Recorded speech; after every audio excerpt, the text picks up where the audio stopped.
meanings. And I'd like to tell you that the story of meaning could be one of the complexes of, or at least. When we say levels of language descriptions, that's what we've been concentrating. We started from morpheme to phonology to syntax to semantics, then we're having now pragmatics broadly, and I will explain what I mean. Somebody asked earlier how we will know the difference between bank and bank. And I was thinking aloud there that this presentation, the last presentation, will give answer that question. Because it ends at the level of meaning of words. Word meaning and sentence meaning. As the dictionary we use it. You know, the dictionary is not an authority for meaning. It only presents aspects of meanings. And information in the dictionary are either word meaning, sentence meaning, stylistic information, and most importantly, pragmatic information. Now, pragmatic information is what you get when the dictionary uses a word in a sentence. Now, what you get when you have a word defined is semantic information. That's the meaning of the word. A bank is a place where you keep money and other important things. That's semantic information. Now, at this level, what are we interested in? The moment you pick a word and you put it in a context, you are at another domain, then you are interested in another set of domain. Quickly, to elucidate on the last question somebody asked, the difference between polyphony and ambiguity. Polyphony deals with the meaning of words. In other words, words have possibility of having multiple meanings. Ambiguity itself, related to polyphony, has to do with the possibility of multivarious interpretations. It has to do with interpretations. So when you say something is ambiguous, that means that it is possible to be interpreted as this or as that.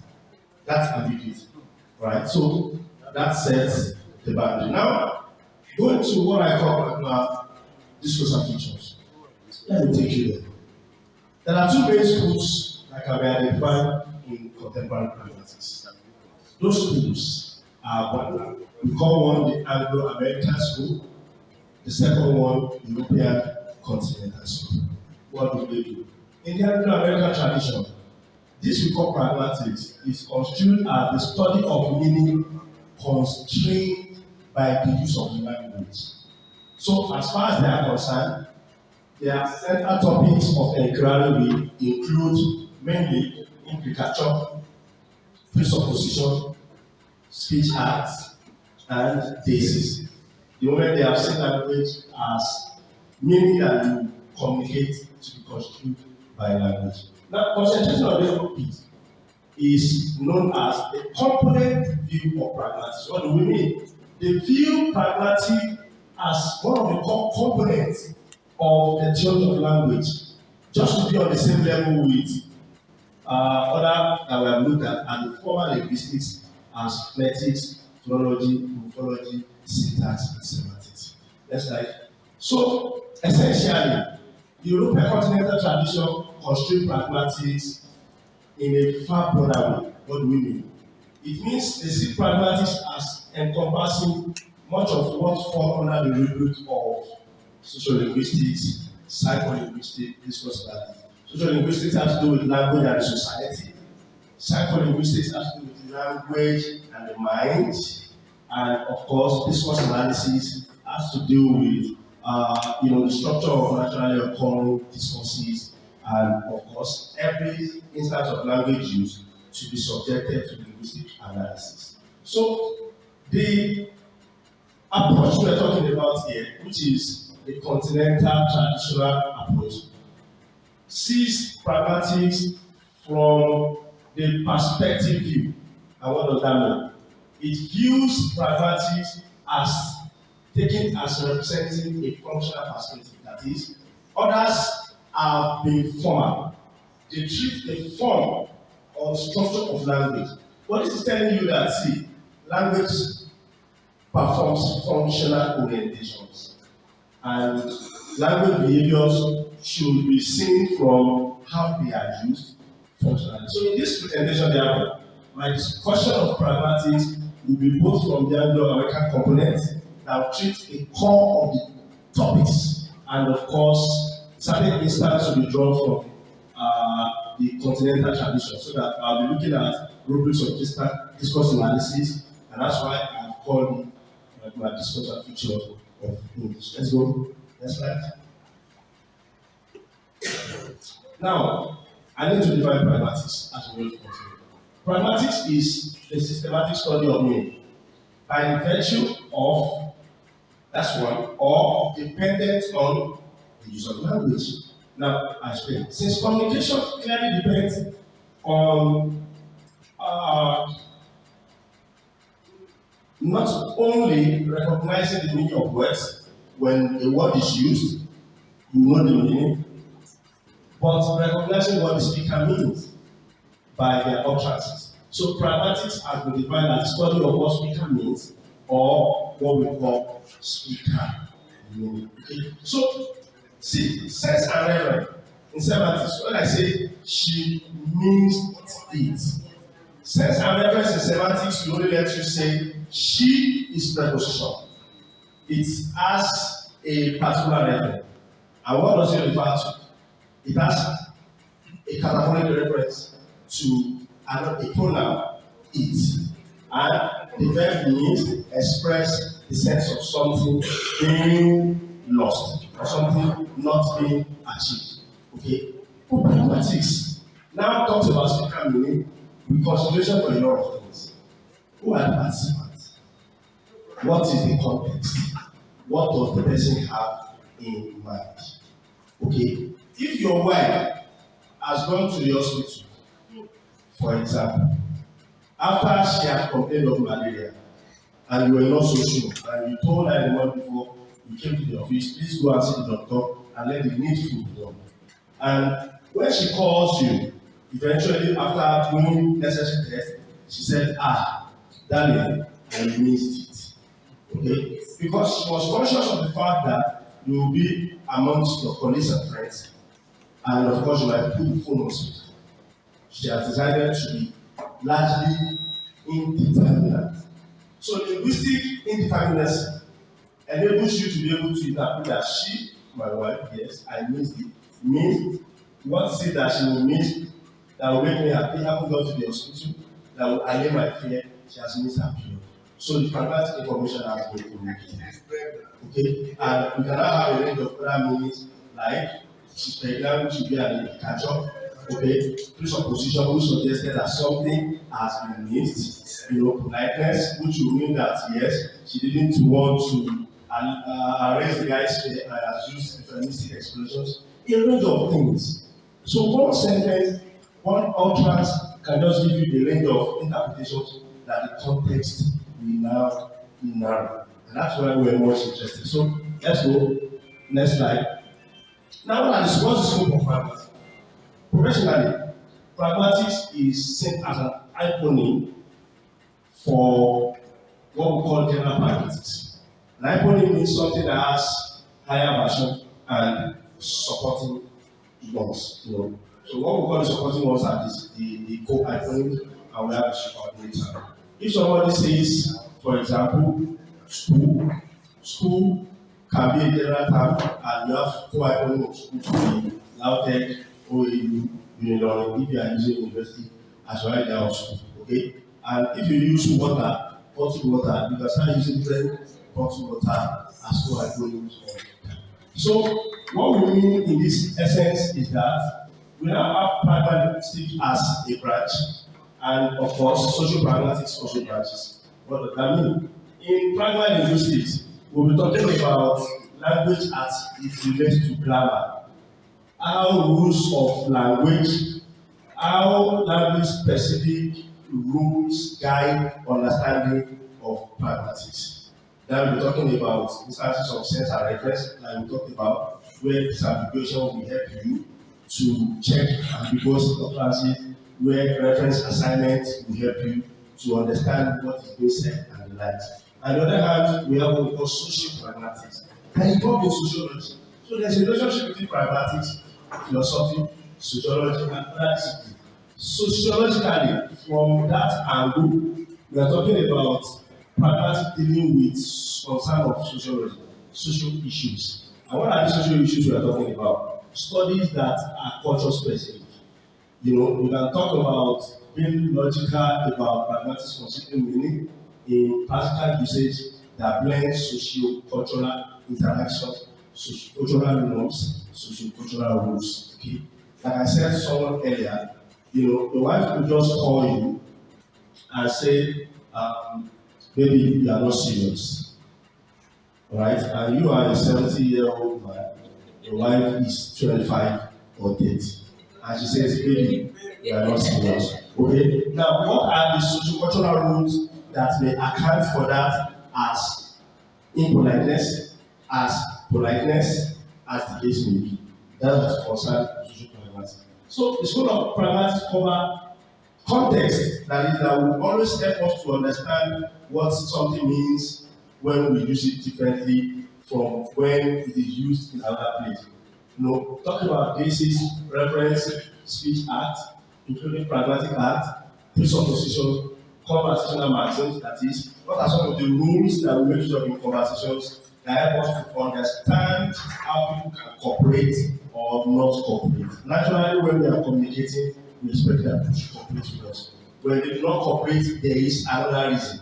In fact, it can be a strategy not to cooperate. Those are things we are interested in. And at the elementary level, we want our students to be able to understand this. We want to see what we call explicatures as different from implicature, and we want to see how conversational analysis becomes an aspect of pragmatics from a broader angle.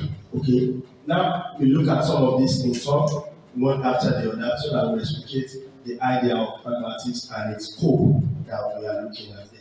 Context. Of course, the context of an utterance is thought of as everything. I mean, everything that is available to be brought to bear on the utterance interpretation. Everything. Participants, environment, intention, everything. So, and context can manifest in different ways. We have the traditional idea of context that talks about the British context. What are the variables of language you can see? For example, if somebody speaks Yoruba, that's a language, okay, in a setting. What can this portend for me in meaning that I want to communicate? Participants, who are those talking? Husband and wife, subordinate and colleague, boss and subordinate, friends. Those are factors that can be responsible for some meanings to be interpreted as the case may be. Right? Then, what's the purpose of the communication? What's the purpose of the conversation? Right? Earlier, somebody wanted to make a contribution, and somebody else tried to interfere.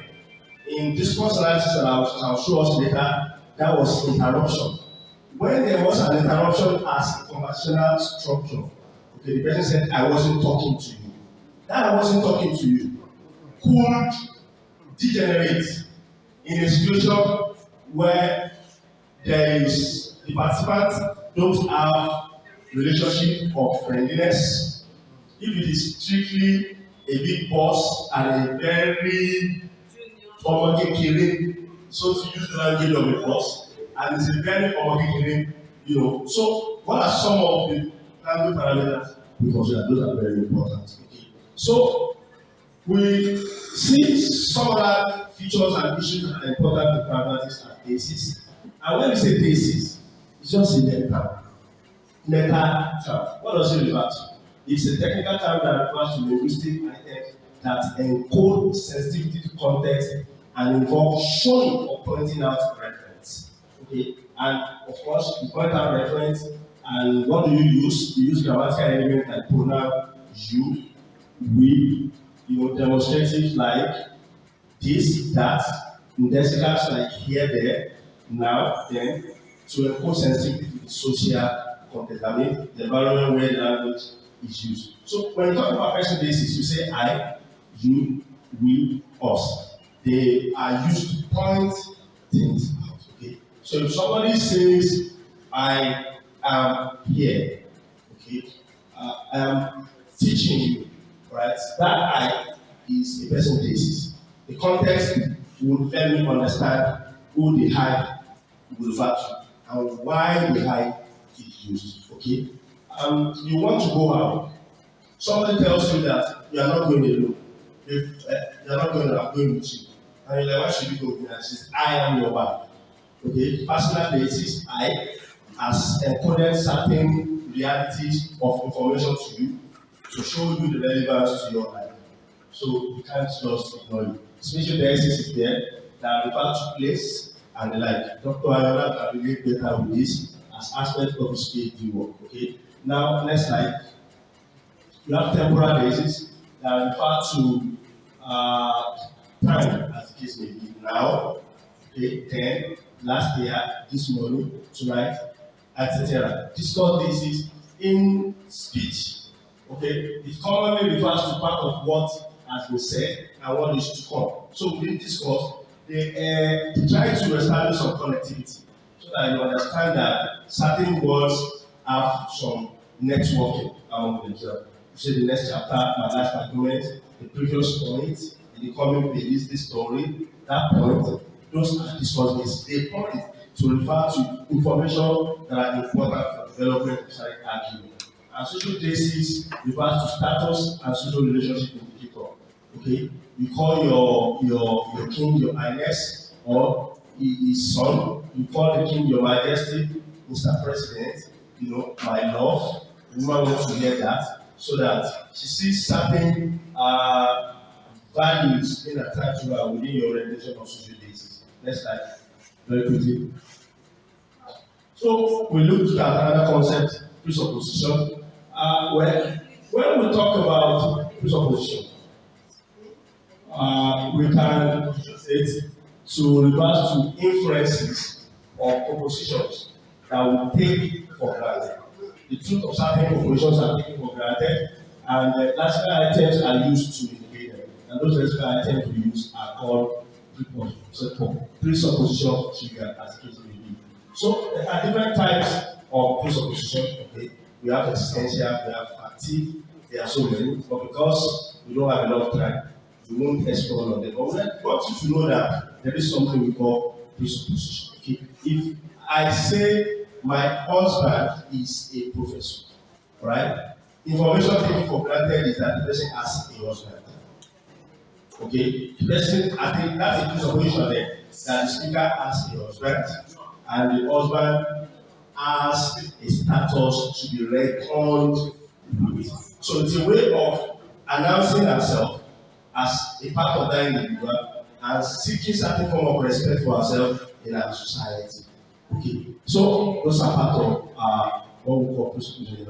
Now we've got speech acts, very important, as part of topics in pragmatics that students are expected to know, that scholars are expected to know. What do we mean? Every speech has an act that it performs. And the acts being performed, of course, have been said to have different orientations, starting from constitutive to performative, that will bore us here. But essentially, there are three interrelated acts that are performed in speech acts. Okay? There's one we call locutionary act. Like how we say technical act.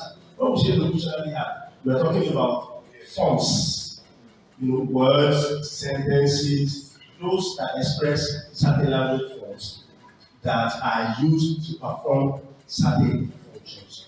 So when locutions are said to be formed, then we engage them to perform elocution.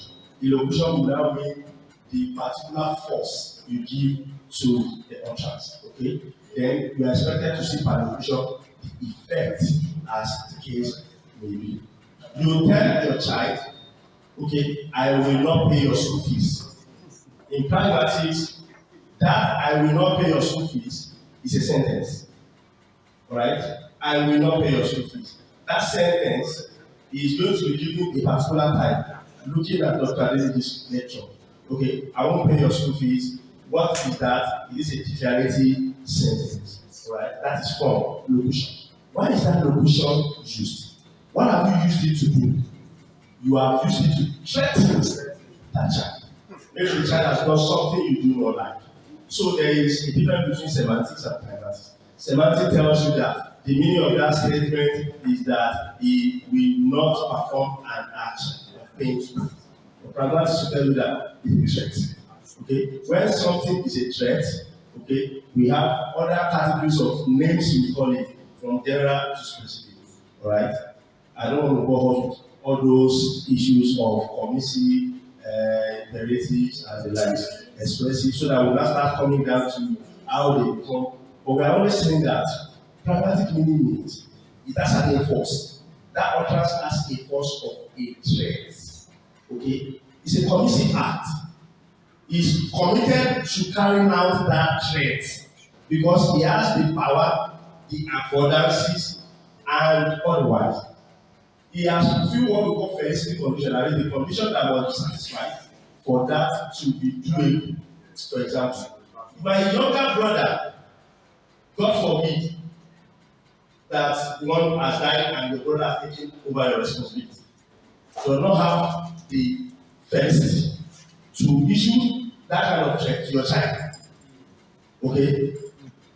My child has offended me, my brother is there. And I'm ill and lazy and financially happy. Children know that my daddy pays my fee. And the brother says, I will not pay your school fees. What do you think that child does now? Just to laugh. Uncle John, don't be silly. I'll manage it. Uncle John, don't be silly. Or just laugh. Why you laughing? Uncle just say you will not pay my school. Is it my daddy? So that means the child has told you that it has no face. Right? It is not very small. I am in the department of English, head of department. I cannot tell Mrs. Philip if she does not attend this workshop that I will give you credit tomorrow. It doesn't have felicity. Because I'm not the HOD in sociology. Are you there? It has, so felicity is what makes your speech act to have weight of authority. So force. So the intention you have used something for is what we call illusion. But illusion is the effect it has on the person you are interacting with. What does that child do? Did the child feel bad? Did the child feel threatened? Did the child feel remorse? Did the child feel daddy, I'm sorry? The child run to mommy to cry and say, I want to beg daddy. Okay? The more you have seen those effects on the child, that's an illusion. Okay, so we're moving on. Now we have what we call pragmatic art, which is a bit related to speech art, but the difference is that it's telling you that speech art is rather too broad, unwinding. It is saying that it is rather too atomistic, and as a result, you should look at affordances of culture. Okay. That will help you to perform some of all these acts. So instead of all the general ones that I told you will come from expressive to elocution, you just go straight to identify what act is to be performed implicitly, that without saying it out and performing it out. It was a different theory advanced by some other people to let us understand what goes on within cultural influences. Okay, so for you to understand certain acts, it is telling you that you must look at the affordance of culture. What does this culture say about this? How can this culture help you? And so on and so on. For example, in Yoruba culture, they are bringing a corpse from the morgue. Okay, certain non-verbal action can communicate pragmatic acts. That is, implied things that are acts. What are you expected to do? To pay last respect. Everybody stands up while the corpse is taking you. Right? So, from cultural affordances, there is an implicit communication of last respect for the present, and that is what speech art cannot account for. That pragmatic art can. So So those are some of the variations that we have. Conventional maxims and implication. What we mean is this. When we are communicating, we expect that there will be some level of cooperation. Otherwise, communication will break down. Okay?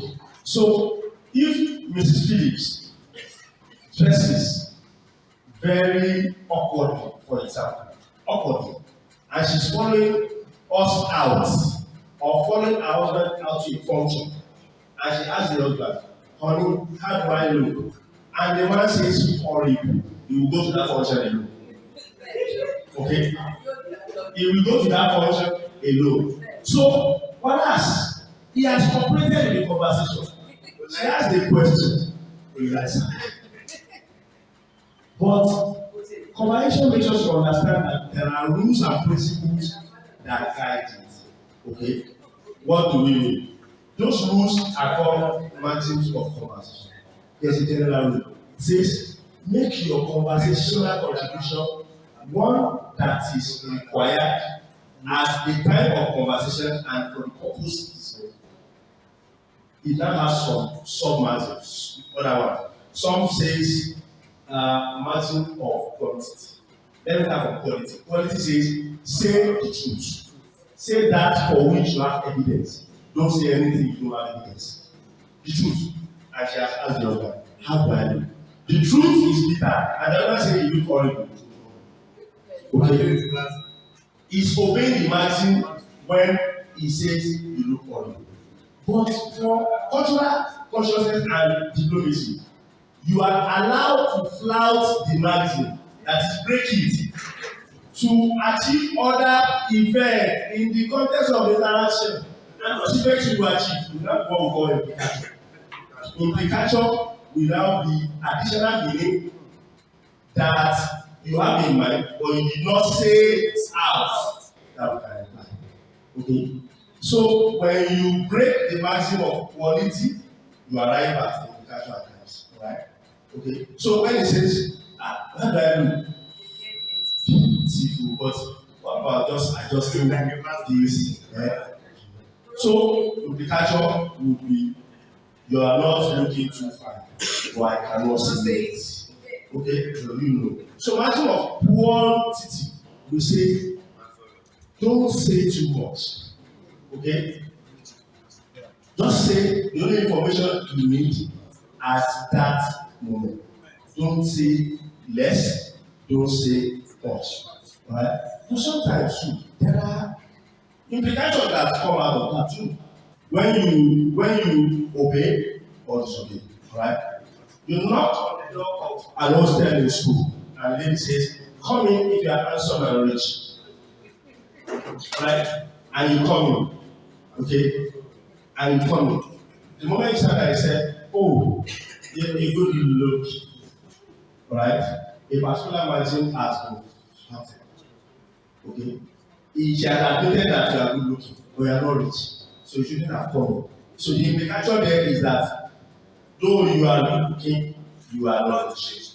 Okay, but basically it is. So communication to exist and for us to be seen to be cooperating, we must be seen to be obeying those rules. And when we don't obey the rules, we don't because we want implication to be realized. That's what we mean. Maximum of relevance says say only what is relevant in the present communication. Just what is relevant. But you see, sometimes when you don't say what is relevant, you are also deriving implication. Right? They're asking you A, you are saying B. But your B may also be relevant in other ways. Alright? And Yoruba say things like that. To say, Yaru, Omon, Woka. Udoseko, okay? Is it relevant or not? For example, I just asked a question in an English class abroad. That context will now read. And the teacher is teaching and asked students a question. Do you understand? And they said, time up. In their context, they have the right to tell you, time up. If you have just 1 minute left, do you understand? Time up. Right? Is the conversation relevant or not? Is it relevant or not? It is relevant. Okay, but it could be relevant, it may not be relevant. Right? It is relevant in telling the person that we did not understand because your time is up, so we're not concentrating anymore. So it's relevant in that conventional context. It is relevant to remind the person of right, so that's what that shows. So in indicator, we say they can be of two: conversational indicator and conventional. Conventional are the one that the rule of language ordinarily puts there, and you use functional words to realize them, and but and so on and so forth. When you say and, the conventional indicator is that something is added to it. When you say but, conventional indicator is that something is capacitive, like what I didn't say, something is a negative. When you say or, there's an alternative involved. Conversational are the types that we are talking about so far, that is meaning you express that you did not see. So I want somebody to understand it. Politeness. You see, in pragmatics, everyday language comes with the need for people to recognize the face of others. And when you recognize my face, you talk in a way that makes me understand that you recognize my face. So different theories of politeness exist in pragmatics. You have face-oriented politeness, where you have positive face and negative face. The positive face wants you to be left alone. The negative face wants you to be appreciated. Okay? So the moment you talk, you either obey the positive face of someone or threaten it, or you obey the negative face of someone or threaten it. Okay, when somebody does something right and you clap, that's a face that wants approval, right? That's positive face. Okay, when somebody wants you to leave them alone, okay, just let them be. That's a negative face that wants to recognize and be left alone as it is. So you have other forms of politeness, theories, and rules of politeness. One that catches my interest in recent times, which we will develop of our students, is the what we call face politeness. We talked about that. Then we talked about rapport management. In rapport management, we have what we call polite behavior, impolite behavior, and what we call politic behavior. And that's what I was interested in all along. Okay. Now, for example, I cited one example earlier that your wife of 25 years says, baby, don't be silly. Is she polite? Is she rude? Is she polite? Is she impolite? Hey, baby, don't be silly. When you are inside the room, playing. Come on, baby, don't be silly. Just touch my ass. Okay? So, is she polite? Is she impolite? Is she polite? Is she impolite? So politeness is when you do something that shows recognition of the other person's face. Okay? They have not talked to the person in a way that will annoy the person out. That's politeness. Impoliteness is once you talk to the person in a way that will annoy the person, that will make the person feel a fool, and so on and so forth. But in this context, right, in rapport management, it is telling you that one of the ways to manage rapport is chat a mid-course. But polite behavior is context sensitive. It depends on where the person has done it and when the person has done it and why. So when you are inside and you say something like that, it's called politic behavior. A way of communicating that you are intimate, you are romantic, and sometimes because you understand the context and the reason, you will most likely say, come on, you don't be silly too, or you're not serious, or you're by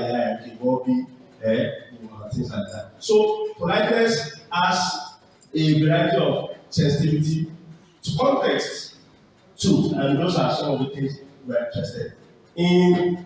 Pragmatics as well, we have what we call explication, which is an explicit assumption that we communicate, and that is always a development of the logical form of an argument. In other words, when you see the logical form, that is a sentence that you have seen or a phrase, the meaning is always complete. It is an explication, yes, but you can recover it. Because of language indeterminacy, there are other ways to recover the meaning that is explicitly said. In other words, a lot is still left unsaid within what has been said. So how do you now recover them? You can use reference assignment, you can use disambiguation like the other time, the other person said, you can use bridging, you can say gap filling, you can say embedding propositional content into another. Gap filling tells us that there are slots left that you fill. Okay? Now, disambiguation says possible interpretations more than one. So how do you handle it? Bridging says, oh, and information is also not complete, you have to bridge them. I bought a fridge, the door is bad. Bridging is what you will use there. The door of the fridge is what is bad. So that is that. Of course, we can't elucidate much on all of this until we see context that we want to use. Next. Very quickly, like I told you earlier, the broader picture of pragmatic is one that put this course analysis under its roof. So conversational analysis comes in as a topic from the broader perspective of pragmatic social features. So, and in that, we're talking about study of talk in interaction. In every interaction, there's talk. When we interact, we talk about certain things. And it is an approach to the study of conversation. Every day we study conversation, what goes on in between people, and it involves examination of naturally produced samples of language, naturally produced. That means that there are texts, there are discourses, there are conversations. Conversations are as it is going on. Nothing already recorded, nothing already put in text. So what are the structures of conversation? Okay, what are the features? Organization of thought shows that there will be turn and there will be turn taking. Turn will mean whose time is it to talk? Okay, who takes the turn next? What are the approaches of knowing who should talk next? Right? Sometimes we are discussing, it is my turn to talk, you talk, I talk. That is turn taking. But sometimes we don't wait for others to talk. Sometimes we determine who talks ourselves. Sometimes they tell us. Okay? Sometimes they tell you, Dr. Dennis, yes, your turn. Sometimes you self-nominate yourself by coming in. There could be overlap in discourse. Okay? There could be adjacent peers, and that's a naturally occurring peer. Good morning, good morning. How are you? I'm fine. Okay? Questions, answers. Those are some of the things that go on in everyday conversations, which we would want our students to be aware of, so that they naturally become conversationalists that will be rule conscious. Next slide. And so textual application. To illustrate one or two of some of the views and concepts that have been raised here, I wish we could listen to this by this young lady. Can we have it? We'll be able to listen to it.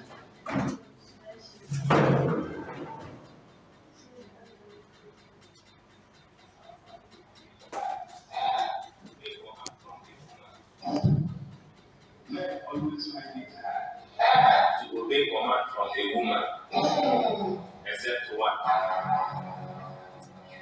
Go and lock the door first.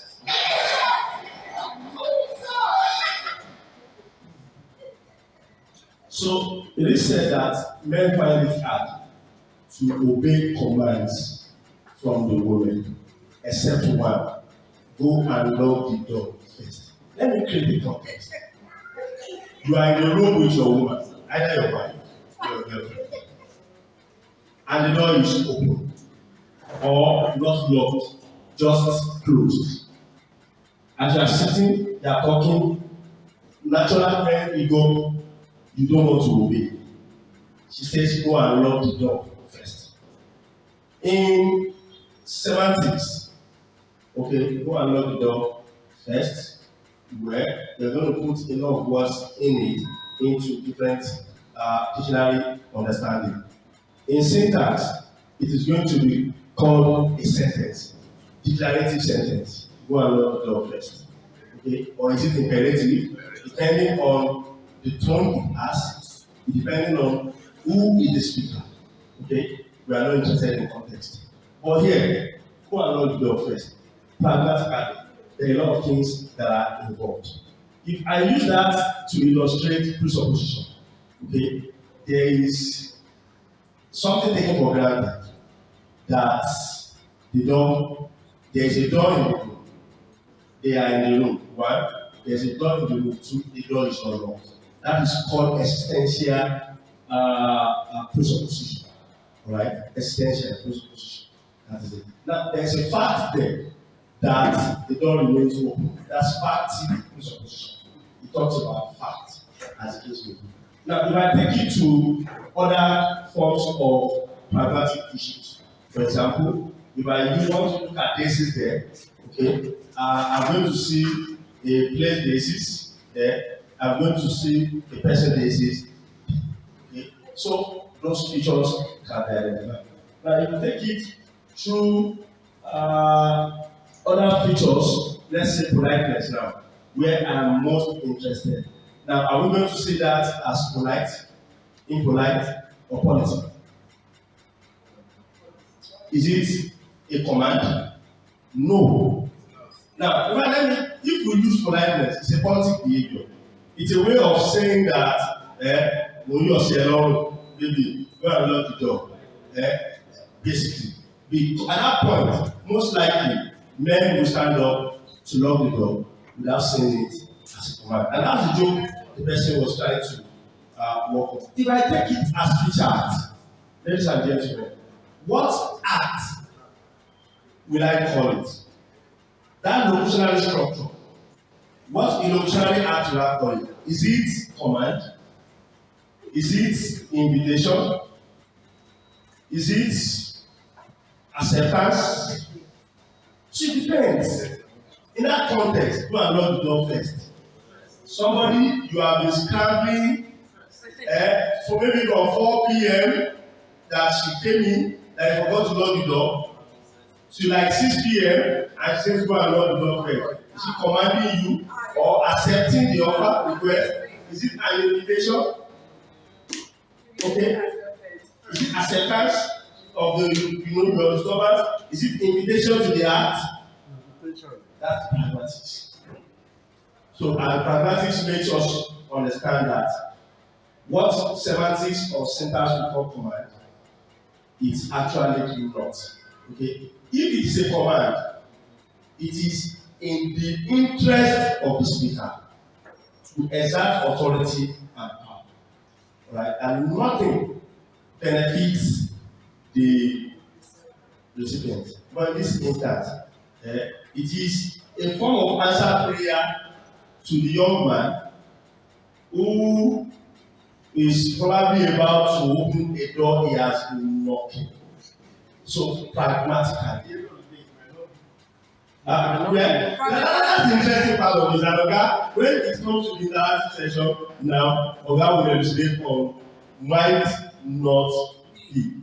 But when you want to take a trigger, go and lock the door first. After the person, when the jar will leave, and things will spoil. So let's like basically understanding features of English from the pragmatic and discourse level will help us to espouse the applicability of those features for learning, teaching, and research. I will hope by the time we develop the slides for lecture purposes, the content will be richer for pedagogy. Thank you.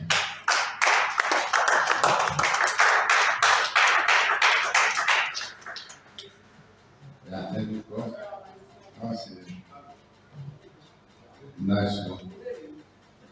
Now, the interactive linguistics with the central of semantics. What makes context and pragmatic different from other aspects of applying linguistics? Thank you. Yes. When we say apply linguistics, we are saying all levels of language that apply forms of language to their adversary.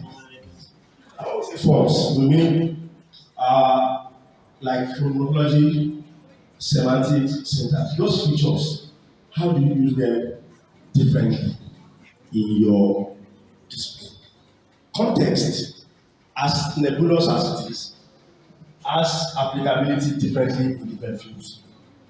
In stylistics and another form of applied linguistics, context provides a background for understanding the ways of doing things that we call style. In psycholinguistics, context gives you a background for understanding the psychology and the mind, their relationship. Okay. In neurolinguistics, context gives you the background for understanding the relationship between language and the brain. And in pragmatics, context makes you understand the usage of one word and why it has a meaning that it has relative to why it will have another, as we guided by the different theories of the pragmatics. In pragmatics, you don't understand meaning if you don't link your context with the theory you are using. So if you are using a politeness theory, you will use context together with the theory of politeness you are looking at. Is it face? Is it rapport? And so on. So the centrality of context in disciplines align with the orientation of each of the disciplines. Okay, like I said, for you as a statistician, it is time that you are going to be looking at within the context. So in this context, for example, if you want to look at the style, statistical episode will be what are the style of presentation of Rosalie, different from the style of presentation of Oshomale, different from the style of presentation of Adeniji. And why is presentation what we are looking at? The context of this interactive forum emphasizing presentation. Okay, so style is more important. So if this style that context will be clear, it's not going to be meaning at all. So pragmatics uses context to account for meaning, while in other areas they account for the focus of each of those disciplines. Thank you. I want to ask a specific question using this as an example. The illusionary act of saying, I hereby declare you husband and wife. Does it carry any parallel, illusionary effect, devoid of context? Well, devoid of context. Devoid of context. You see, whether you want to have felicity, whether you want to add remove felicity or anything, devoid of context, it cannot have any felicity. So it is a pragmatic issue, not a semantic issue. It's only context that can make it work. And that's today what guys saying is about meaning. So what meaning does he have? I declare you husband and wife. It can only happen in a setting where marriage is being institutionalized, and it can only be performed by the person that so has the authority. Your father cannot say, I declare you husband and wife. So the point of context, no. And you have seen another. It becomes a joke. Yes. And it's not a pragmatic matter at all. Thank you. The other time you were talking about children, you mentioned something about husband. A wife asking the husband, how do I look? And the man wanted to be honest, and he said, you look. That's not the case. The man doesn't want to, the man doesn't want to give an honest answer. And he said, you look, oh, I don't know. How do I look? I don't know. What do you mean? Yes, that is correct. How do I know? I don't know. I don't know as of giving an indication of you are not looking good. Okay? You see, the person doesn't want to lie. That's it. She doesn't want to flag the margin of quality, but she has flagged it because she knows. There's nobody who will claim not to know the reality at the time. Your woman looks horrible, you know she looks horrible. But because you want to make her feel good, you said you don't know. The rule of the maxim says don't lie, you have lied. Whether you lie explicitly or you lie diplomatically, you have still lied. So you have still flouted the maxim and you have still generated the same implication that she's not doing. So invasive words is Invasiveness is started to realize implication. Alright? Yes. So it is happening. What? I think that What if today doesn't like have lacked the sense of appreciation? okay, what if truly the person lacks the sense of appreciation? You see, there's something we call, very interesting, in pragmatic. There's what we call negotiation of meaning and interpretation. Conversations are ongoing, and in the process, that will generate other feedbacks.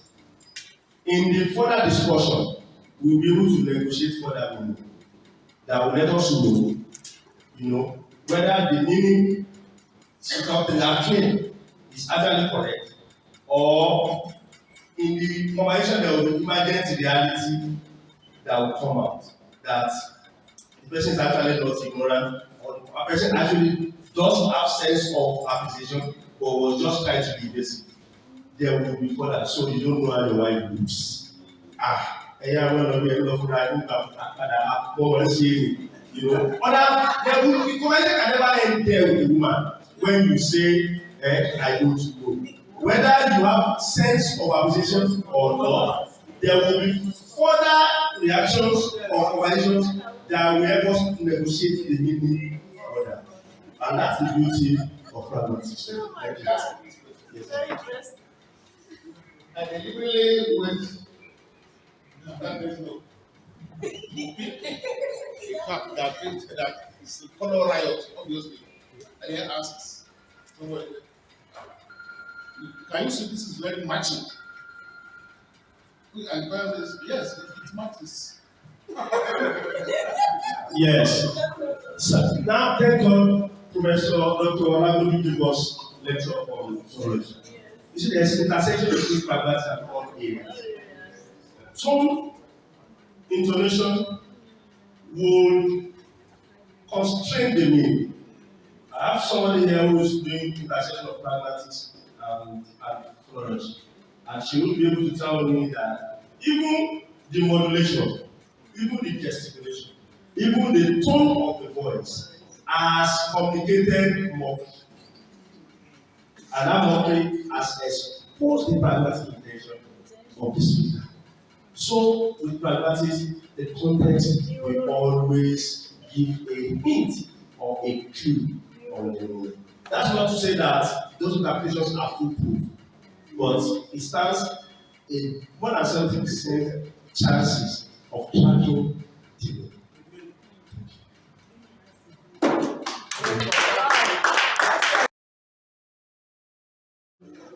Thank you. First and foremost, I want to tell all the presenters that they have 2 months to develop their paper, their presentation in full academic paper. 2 months from today. So let's calculate it. That. First and foremost, I want to first of all give thanks to all my for making it possible for us to design, to have this kind of program, and for it to be possible today. We thank God for that. In seeing to the success of this program, a number of people contributed immensely.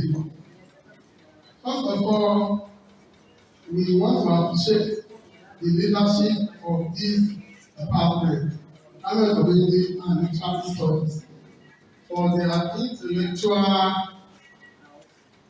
output. And we appreciate our senior most person in the department, in the person of Professor Adejuma. He has been very supportive. Each time we call on him, he's always ready to attend to us with good pieces of advice. We appreciate it. Our appreciation also goes to the HOG, very vibrant, energetic, robust, active.